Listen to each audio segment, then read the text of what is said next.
Praise the Lord. आज मैं आप सबके साथ एक बहुत ही इम्पॉर्टेंट टॉपिक शेयर करना चाहती हूँ। ये टॉपिक मेरे लिए काफ़ी लाइफ चेंजिंग रहा है। मैंने इसे प्रैक्टिकली अपनी लाइफ में अप्लाई किया है और मैंने इसके इनक्रेडिबल रिजल्ट्स देखे हैं। आप इस टॉपिक को ज़रूर सुने, आप बहुत ब्लेस्ड होंगे। आमीन। ऐसा है, कार तो आपने देखी होगी।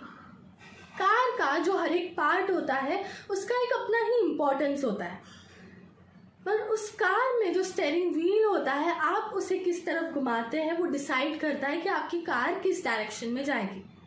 अगर आप उसको लेफ़्ट की तरफ घुमाएंगे तो आपकी कार लेफ़्ट की तरफ जाएगी, राइट की तरफ घुमाएंगे तो राइट की तरफ जाएगी, और अगर सेंटर में रखेंगे तो स्ट्रेट जाएगी। इन अ सेम वे हमारी बॉडी का जो हर एक ऑर्गन होता है, हर एक पार्ट जो होता है, उसका एक अपना ही इम्पोर्टेंस होता है, पर उसमें जो ये टंग होती है उससे हम कैसे यूज़ करते हैं वो डिसाइड करती है हमारी लाइफ पॉजिटिव होगी या फिर नेगेटिव होगी। तो आज का जो टॉपिक है उसका नाम है पावर ऑफ वर्ड्स। आपने अक्सर ऐसे लोगों को देखा होगा जो बहुत ज़्यादा कंफ्यूज्ड होते हैं। मतलब अगर आप उनको कुछ काम दे दो करने के लिए तो उन्हें चीज़ों को मैनेज करने या काम को करने में बहुत ज़्यादा दिक्कत आती है। या ऐसे लोग होते हैं जो बहुत ज़्यादा मेहनत करते हैं पर उसके बाद भी उनको सफलता नहीं मिलती है। तो उसके बहुत सारे रीज़न हो सकते हैं, बट उसकी एक रीज़न जो मैंने लोगों की लाइफ में ऑब्जर्व किया है और खुद की लाइफ में देखा है वो है वर्ड्स। ऐसे लोगों को जो बहुत ज़्यादा कंफ्यूज्ड होते हैं या मेहनत करने पर भी सफलता को नहीं पाते, अगर आप उनकी हिस्ट्री या फेलोशिप या संगति, आप उनका एनवायरनमेंट चेक करेंगे तो आपको पता चलेगा उनके ऊपर ऐसे वर्ड्स बोले गए होते हैं जिसके वजह से एक दिन उनकी बॉडी में वो चीज़ें मैनिफेस्ट हुई रहती।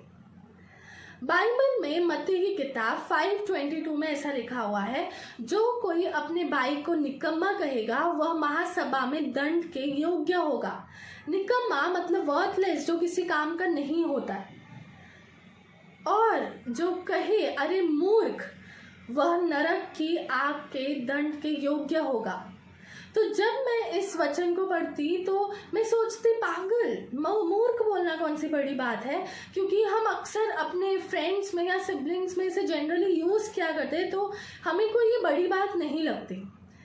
पर जिन लोगों के ऊपर हर दिन ये बातें कि वो निकम्मा है, वो वर्थलेस है, वो किसी काम का नहीं है, वो ब्लॉकहेड है, वो कुछ नहीं कर पाएगा, अगर उन लोगों को आप देखें जिनके ऊपर ऐसे ये वर्ड्स यूज़ किए गए हैं, आप देखेंगे उन्हें चीज़ों को मैनेज करने में या किसी भी प्रॉब्लम का सल्यूशन निकालने में या काम करने में या उससे 100% कंप्लीट करने में उन्हें बहुत ज़्यादा दिक्कत आती है। तो जब मैं इसे पढ़ती थी तो मुझे इसका इम्पोर्टेंस तब पता नहीं था, पर बाइबल में उत्पत्ति की किताब 1:3 में ऐसा लिखा हुआ है, परमेश्वर ने कहा उजियाला हो तो उजियाला हो गया। जब परमेश्वर आकाश और पृथ्वी की सृष्टि कर रहे थे तो तब परमेश्वर ने कहा उजियाला हो, और उजियाला हो गया, मतलब वो फॉर्म में आ गया। परमेश्वर ने सिर्फ अपने वर्ड्स कहे और वो उस फॉर्म में आ गया। तो आप बोलेंगे वो तो परमेश्वर है, पर उसी किताब उत्पत्ति की किताब 1:26 में ऐसा लिखा हुआ है, परमेश्वर ने मनुष्य को अपने स्वरूप और समानता में बनाया। हम परमेश्वर के स्वरूप और समानता में बनाए गए हैं। तो जब हमारे परमेश्वर के बोले हुए वर्ड्स फॉर्म में आते हैं तो हमारे बोले हुए वर्ड्स भी फॉर्म में आते हैं। बाइबल बताती है नीति वचन की किताब 18:21 में, जीव के वश में जीवन और मृत्यु दोनों होते हैं, और जो उसे काम में लाना जानता है वह उसका फल भोगेगा। इट मीन्स हमारी लाइफ में चाहे जो भी प्रॉब्लम क्यों ना हो, पर उस प्रॉब्लम में हम अपने वर्ड्स को कैसे डिक्लेयर करते, कैसे वर्ड बोलते हैं, वो डिसाइड करता है हमारे रिजल्ट को। अगर हम अपनी लाइफ में जो हमारी एरियाज है, whether it is a financial और रिलेशनशिप और बहुत सारी ऐसी एरियाज है, अगर हम उनके ऊपर डेथ घोषित करेंगे तो वो मरी हुई रहेगी। पर अगर हम उनके ऊपर जीवन घोषित करेंगे, परमेश्वर का वचन बोलेंगे, तो वो उसी फॉर्म में आएगी और उसका रिजल्ट, उसका फ्रूट आप अपनी लाइफ में देखेंगे। अब एक रियल स्टोरी जो मैं आप सबके साथ शेयर करना चाहती हूँ, ऐसा है कि एक पर्सन होता है जिसकी लाइफ में बहुत ज़्यादा प्रॉब्लम होती है, अंधकार ही अंधकार होता है, डार्कनेस होती है, उसकी फैमिली में बहुत ज़्यादा प्रॉब्लम होती है, फिनेंशियल प्रॉब्लम होती है, हर जगह डेथ ही होती है, मृत्यु ही होती है। तो वो इंसान बहुत ज़्यादा निराश हो जाता है और उसे कोई रास्ता नहीं दिखता है। तो वो क्या करता है, अपनी कुंडली को लेकर हर एक पंडित के पास जाता है और पंडित को बोलता है कि हमें कुंडली देखकर बताओ कि इस समस्या से हम कैसे निकले या ये कब ख़त्म होगी। तो सब कुंडली देखते हैं, सब अपने अपने सोल्यूशन बताते हैं। वो पर्सन ने हर एक सोल्यूशन ट्राई किया होता है पर उसकी लाइफ में कोई भी रिजल्ट नहीं होता है। ऐसा होता है कि एक या दो पंडित ने उसके ऊपर ऐसा बोला होता है कि तू अपनी लाइफ में कभी भी सफलता को नहीं देखेगा।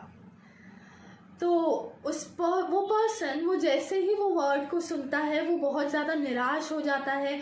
वो घर में जाता है और वो सब कुछ सोचने लगता है और उस वर्ड के ऊपर मेडिटेट करने लगता है और रिजल्ट ये आता है कि वो नाकामयाब होता है अपनी लाइफ में। बट बाइबल हमें यूहन्ना की किताब 10:10 में बताती है यीशु हमें जीवन देने आया और बहुतायत से जीवन देने आया। वो परमेश्वर जिन्होंने हमें बनाया वो life changing, life giving words ही बोलते हैं क्योंकि वो खुद जीवन है। इसलिए यहोशू की किताब 1:8 में ऐसा लिखा हुआ है, व्यवस्था की यह पुस्तक तेरे चित्त से कभी ना उतरने पाए, इसी में दिन रात ध्यान दिए रहना। Means you shall meditate on this word day and night, इसलिए कि जो कुछ उसमें लिखा है उसके अनुसार करने की तू चौकसी करे, क्योंकि ऐसा ही करने से तेरे सब काम सफल होंगे और तू प्रभावशाली होगा। जब हम परमेश्वर का वचन सुनते हैं तो परमेश्वर का वचन हमारे अंदर एक सीड के फॉर्म में जाता है और जब हम उसे मेडिटेट करते हैं it means we are watering that word, that seed, और रिजल्ट ये होता है कि वो एक दिन फ्रूट के फॉर्म में हमारी बॉडी में मैनिफेस्ट होता है। इसलिए हमें अपने वर्ड्स को बहुत ही वाइजली यूज़ करना है। आप सब अपने वर्ड्स को वाइजली यूज़ करें, स्पेशली अपने डिफ़िकल्ट टाइम्स के ऊपर, क्योंकि वो रिजल्ट को, एंड रिजल्ट को प्रोड्यूस करती है। आमीन। God bless you all.